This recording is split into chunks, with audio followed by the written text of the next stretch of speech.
Hello and welcome to MCC second season TV international show. My name is John David. I'm the business department coordinator and I teach economics and statistics here at MCC, and also I'm the host for this show. Today's show is different. The reason why it's different because my guest didn't come from a foreign country, nor he was born outside the United States. My guest today is a great friend of mine, and we do a lot together. We work a lot together on different projects. So allow me to welcome my great friend, Mr. Marshall McDonald. It's great to be here, John. Thank you for having me on the show. Thanks a lot. And it's always good to work with you, and it's always good to talk to you about international projects and international ventures, what I will call. Marshall, for those of you who don't know, is our MCC Ag Department coordinators, and also Marshall has an extensive travel to different countries, for example, Denmark, Russia, Ukraine, India, and so on. So today, mainly, we're going to share some of his experience with you as our audience, and hopefully I will hear back from you, and I would love to hear your comments and any kind of questions that you might have about today's show. With that, Marshall, welcome again to my show. And first of all, I want to start with you with, okay, tell us more about your travels. I mean, share with us some of the countries that you visited. Why did you visit these countries? What did you do while you are there, if it's possible, please? Sure. Well, let's see. For me, it started in 1996. I went with Jeff Armstrong to India. A lot of people in the district were involved with trying to start a community college in southern India. At that time, it was called Madras. It's since now changed its name to Chennai. I spent 2 weeks there helping with trying to understand their agricultural system and how that could be integrated into a community college curriculum in southern India, and that was very successful. A lot of people from our district were involved with that project. And then we received another grant to participate in economic development grant for the country of Ukraine and work through Drohobych University there. You and I did some trips there, went with many other people from the district. And the idea was, since they were coming out of the Soviet system and into their own country, that they needed economic development, and that's always through education. So we put together educational curriculum working with Drohobych University, and I was lucky enough to be able to have 4 trips there. And let's see, starting in '05 and going through '08, I've spent 2 weeks going to Denmark, and so I've spent four different trips going to Denmark. Wow, that's really great. I mean, to hear all this from you, Marshall. And you know, we're going to talk more about Denmark in today's show. But I want to go back, and you know, the show is informal, and sometimes we talk about things that hopefully makes our audience laugh too. And you know, you mentioned about the trip to Ukraine when you and me got together. I would like, I hear this story over and over and over from you, and every time I hear it, I laugh more and more. So can you share with our audience, I'm sure you know what story that I'm talking about, when we were flying from Kiev again, and what happened while we are in the airplane flying, at maybe 30,000 feet or something, if you don't mind. Yeah, sure, be happy to do that. It's one of my funnier stories that I tell about our escapades overseas and traveling together. Yeah. Well, the airlines in Ukraine at that time, I'm sure they've been updated now, but at that time they were pretty old airplanes, maybe built in the 50s, turboprops. And I remember when we were taxiing out to leave, we were looking out the window and we could see the cords on the tires flopping while we were taxiing out. So I wasn't sure if the tire was going to go flat before we took off, but we made it in the air, and then halfway between Lviv and Kyiv to catch our next flight to leave out of country. we're flying along and everything's fine, and the pilot decided to go in the back of the plane for something. There must have been maybe 30 people in there. Yeah. And he came out of the cockpit, and I could see from my angle where I was sitting, there was nobody else in there. There was a lot of wires hanging down. I didn't see any co-pilot. As far as I know, it was just him. And he must have had it on autopilot. So he closes the door and goes to the back. And I don't think there was a restroom in there. I don't know what he was doing in the back, because all of our luggage was in the back, and it was just closed in by nets. So he goes back and he grabs the door handle to go back in the cockpit, and the door handle falls off and hits the floor and rolls down the aisle. And I hear you in the back, because I'm not sitting next to you, I'm sitting next to Bob Albee. I hear you go, "Oh my God." And half the people in there said the same thing, and the doorknob rolls down the aisle, and the pilot had no way to get back in the cockpit. I looked out the window, because I'm a pilot also, and I could tell he had it on autopilot. We were safe. He took his time, he went in the back, he found a butter knife, he comes back, and people are going, "Well, here, I've got a screw. Do you need a spring? Here's the doorknob." And he starts putting it together. About 15 minutes later, "Yeah, that's okay." He opens it, goes back in, closes the door. You don't have those experiences usually in the United States. You gotta do international travel to have those kinds of experiences. I totally agree with you, Marshall, because usually, like when you travel, really, you will start seeing things or experience things that, as you said, like there's no way that you can experience. I'm pretty sure on that flight, there was if we had an emergency, there would be no oxygen falling where you would be putting it on. We barely had seat belts. Yeah, it's an old plane, Russian plane. Yeah. Marshall, if you give us an idea also about what you do here and your, Ag Department also, so let our audience also know that we are always proud of your program, really, and we know that because of your leadership for this department, our Ag Department is one of the best, really, in Iowa and in the country. So if you don't mind, please, if you share some of this information also with our audience. Be glad to, and I appreciate you asking. Well, we basically have 3 agriculture-related programs. We started about 3 years ago a veterinary technician program that is taught out at the Ag Learning Center on the bypass. Christy Klingeman and Dr. Joe and Dan Dreyhaus teach that, and in some fine new facilities out there. We have a horticulture program. Janet Freeborn is the teacher for that, and we have a farm management program and a retail agribusiness feed and fertilizer marketing program. So we have overall anywhere from 60 to 80 or so students in the various programs. As a matter of fact, in 1974, I graduated from here from the feed and fertilizer marketing program. So it's near and dear to me because of the fact that the instructors that were teaching here at the time helped me get to where I'm at, directed me as far as work experiences, full-time jobs, and where to go on to school. So it's important for me to make sure that the program succeeds. I've got a lot of dedicated colleagues that put a lot of time and effort into the program. The unique thing about our programs, particularly in farm management and feed and fertilizer marketing, is that, well, one unique thing is that we were the first in the state at the community college level, started in 1965. Wow. We were the 4th in the nation, and we tailored our program after Joliet Community College in Joliet, Illinois. So we were the 4th in the nation. And the whole concept, the early concept, was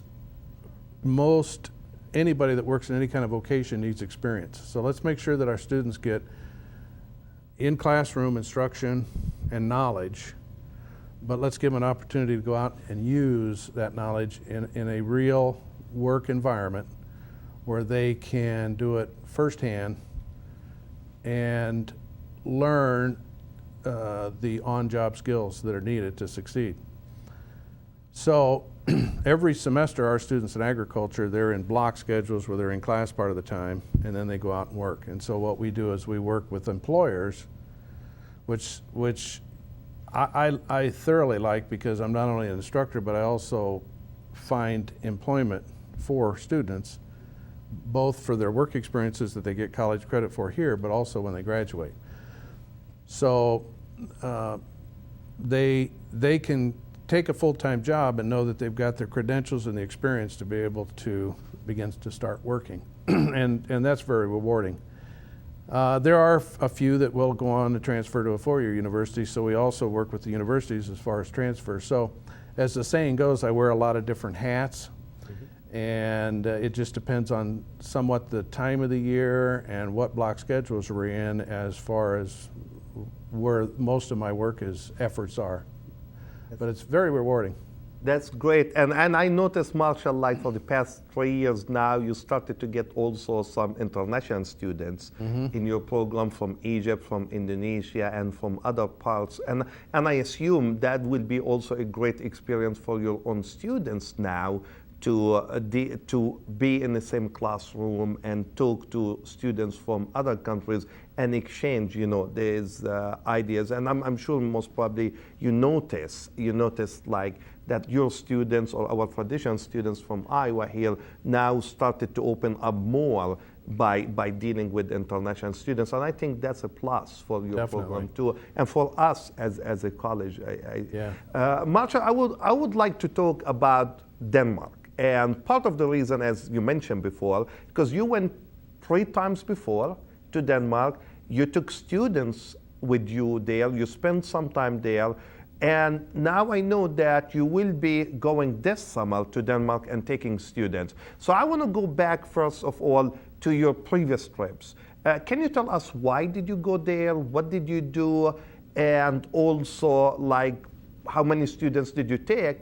And once we talk about that, we will have some pictures about your previous trips to Denmark. So we'll start having, pictures on the screen, and you'll start sharing some information with us, if you don't mind, please. Be happy to. Yeah. Well, what got me started in it is, our college, Eastern Iowa Community College, is a member of an organization called CCID, which is Community Colleges for International Development. And we've been a member of that for quite a few years. And the effort is to try to foster international understanding and communications between faculty, governments, students.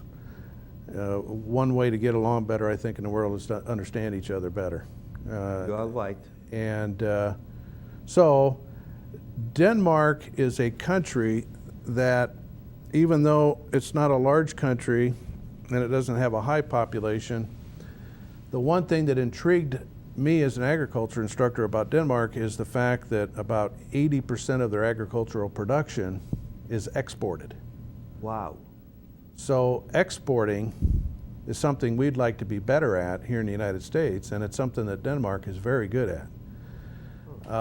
And so with cooperation through CCID, we thought, well, let's put together some program where community colleges from other parts of the United States could go there and learn how they do things and compare that to how we might better how we're doing things, or at least contrast it, compare it. And so every time that I've gone, I've taken students, and the nice thing was, and this is the unique part of the previous trips I've taken to Denmark, is that myself as an instructor and all other instructors that went from other community colleges and their students and my students, each of us stayed at a different host family. We did not stay in a hotel or a hostel together. That had to all be arranged by our partners in Denmark. So if you were interested in dairy production, you'd stay at a dairy farm. If you were interested in swine production, you'd stay at a swine farm. And so every year that I've gone, there's been anywhere from 10 to 20 people that's gone. And I've stayed on a couple different hog operations, a dairy operation. You actually learn the culture because you're with the family.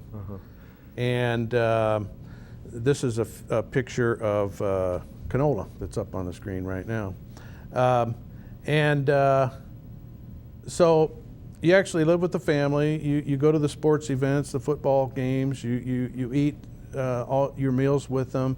You work with the hogs with them. You drive their equipment. You actually are with those families. So like in a way you are experiencing what a family in Denmark do, or how they live, what they do on a daily basis, and that's a great, I would say, learning experience. But if our producer Chad, if we go back to this picture, I mean, that's really intriguing because it's just like it's.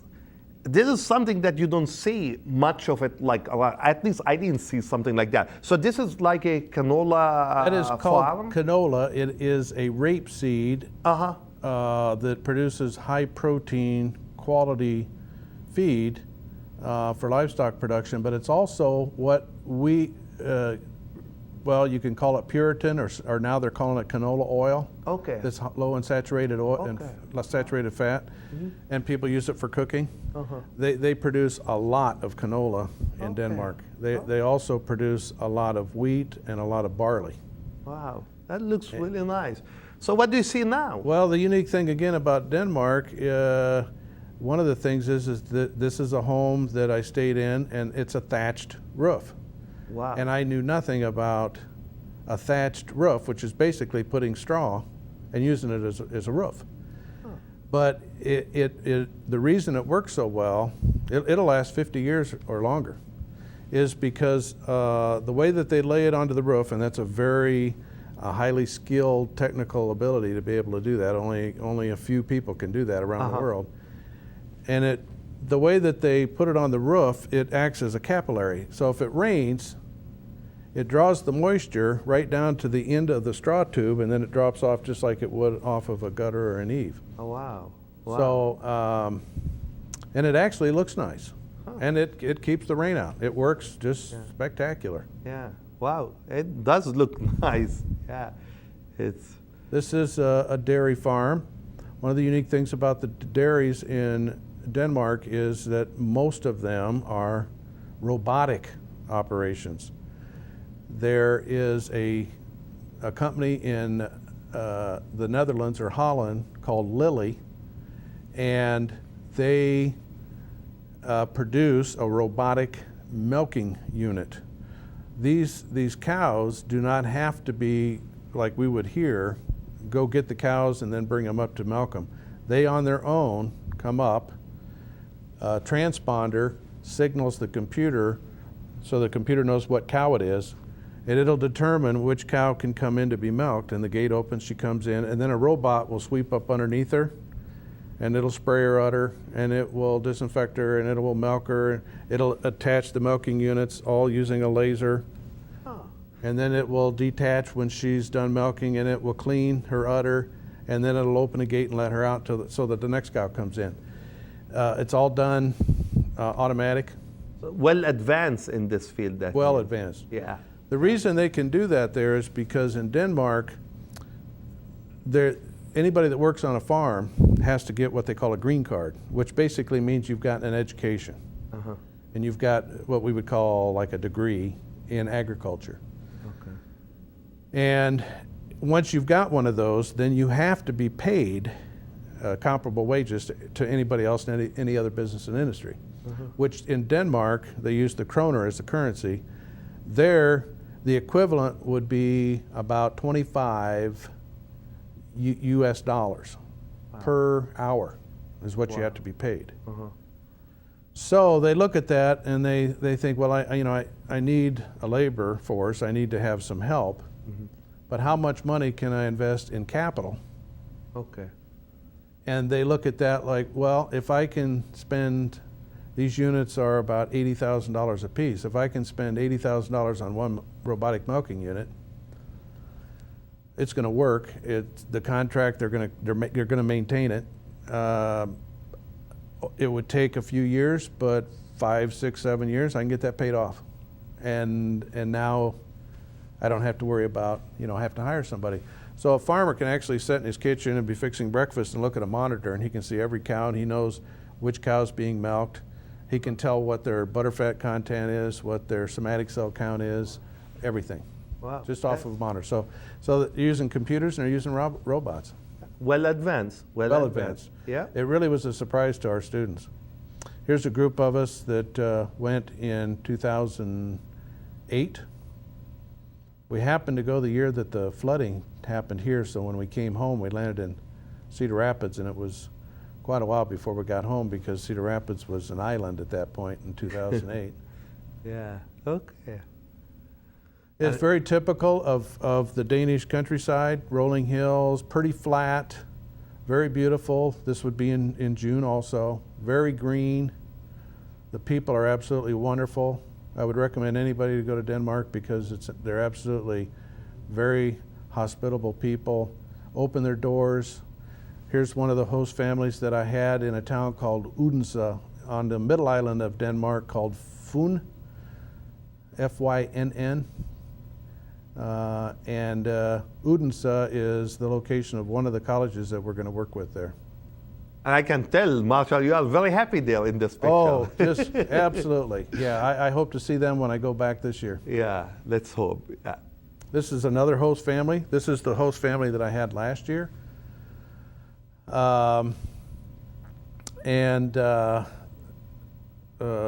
This is Peter and Anna Maria. He's a orthopedic surgeon, and she's a nurse, and they live in a town called Aarhus, which is in northern Jutland.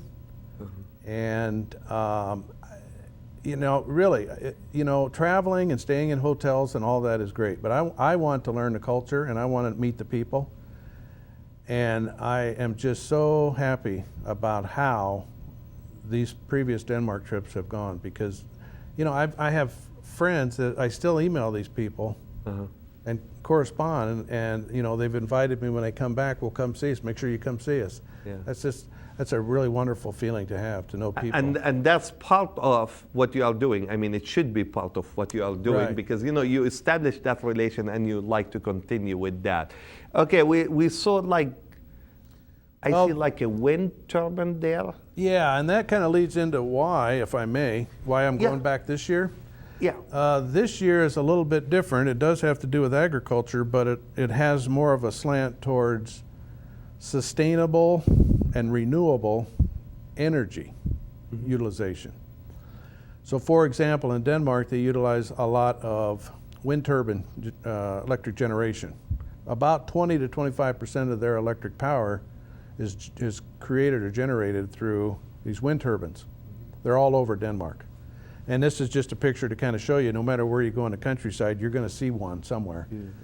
But also they utilize things like in a dairy and swine operations, the manure is digested into methane, and then the methane gas is used as an energy source, not just for farms, but also for cities. For cities, yeah. So it's pumped in, and that is the gas that they're going to use for generating electricity or heating water. So that's another alternative, renewable, sustainable energy that they can use. But they're also using ocean tide and wave energy. They're doing a lot of research on that. They've integrated straw into their coal burning plants so that they can make the coal last longer and utilize crop residue. If you're raising canola and you're raising wheat and barley, the crop residue after you've harvested the crop can be harvested from the field and used as a biomass, burnable energy for generation of electricity or for heating water. So they're doing that. They also take their municipal garbage and through a complicated technical process of separation, they can separate all the paper and burnable items from those that are non-burnable. They recycle those that are non, and then burn those that are. So, we understand the technology and we know what they're doing. We just haven't chose to utilize it yet. Denmark is a leader in terms of the use of alternative renewable energy sources. So I'm going to go this year with 4 other community colleges. They're bringing 2 students. I'm taking 2 students from here. There'll be 15 of us total. And we're going to go there and learn about all of these different alternative, renewable energy, sustainable energy sources and how they utilize them. Then we're going to put together instructional modules so that not only our community college but other community colleges can use them as a course in sustainable energy utilization. And you know, can you imagine the experience for like students who are going through that? I mean, that would be unbelievable thing. You know, I always say, you know, it's good because we are talking about your past trips versus this trip, and you are doing other things. But regardless, you know, every trip adds a lot to our knowledge and experience to come back and share with our students. And you know, I look forward to hear back from you when you come back from your trip about all the things that you end up doing and so on. Yeah, but I mean, the pictures are unbelievable, and I'm sure like we have other pictures soon. We'll start seeing again more pictures. And here, like Chad is very quick. Thank you, Chad. Yeah. And this is a town called Ribe. It's in the western part of Denmark. It's near the North Sea. And it is actually the town where they believe, at least in Denmark, the Vikings lived. I think it was the 4th century, and did a lot of their ocean exploration, finding out what other countries or land masses were out there. Pretty much the first people in Denmark were the Vikings, and this is an old Viking archaeological village that they're still studying, and that tower there in the background, you can actually climb up. There's a first a few stairs, then a spiral staircase, and then ladders, but you eventually can get up on top there, and you can see out into the North Sea and also all around Denmark and in the Ribe area. It's beautiful. It's beautiful, yeah, for sure, yeah. Typical street, cobblestone, Danish architecture, very relaxed, very comfortable environment. Yeah. This is the town of Aarhus, or the city of Aarhus. It's about 80,000 people. And it's a pretty big city for Denmark, and a lot of shopping, a very, very prosperous city. They've got a opera house, just about any kind of business or industry is going on here in Aarhus, and we stayed there. We stayed there last year for about a week. This year, I think we're only going to be able to spend maybe a weekend there. Good.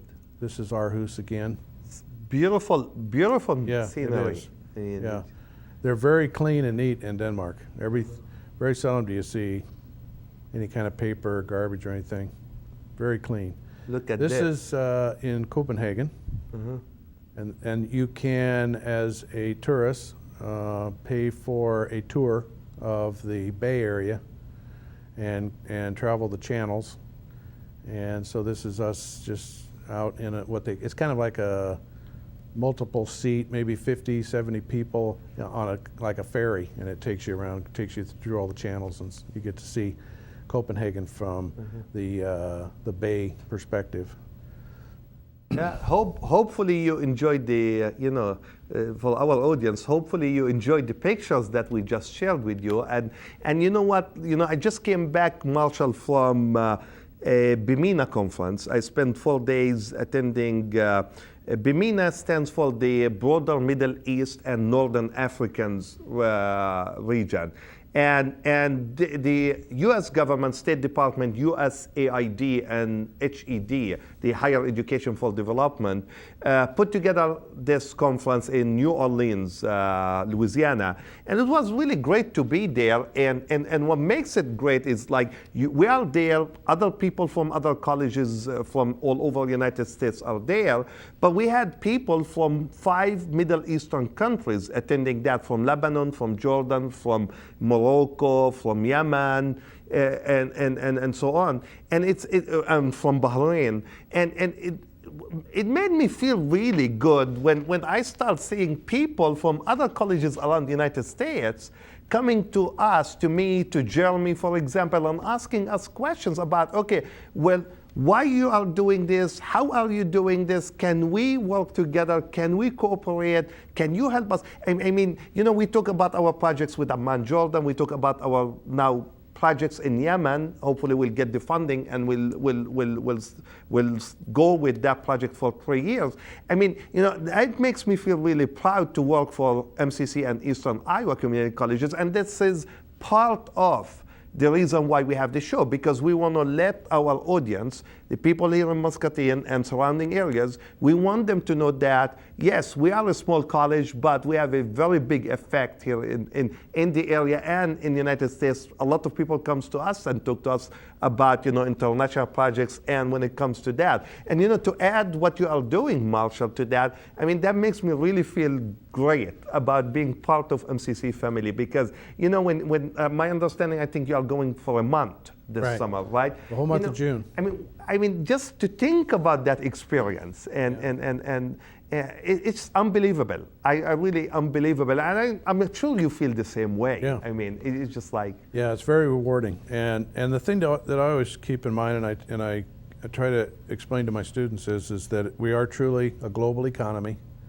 It is an international marketplace.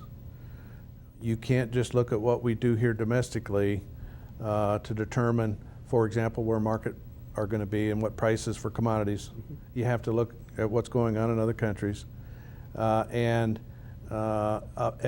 besides that, a better understanding of not what we hear in the media, not what we hear from our government, but what have you seen and witnessed yourself firsthand about other countries?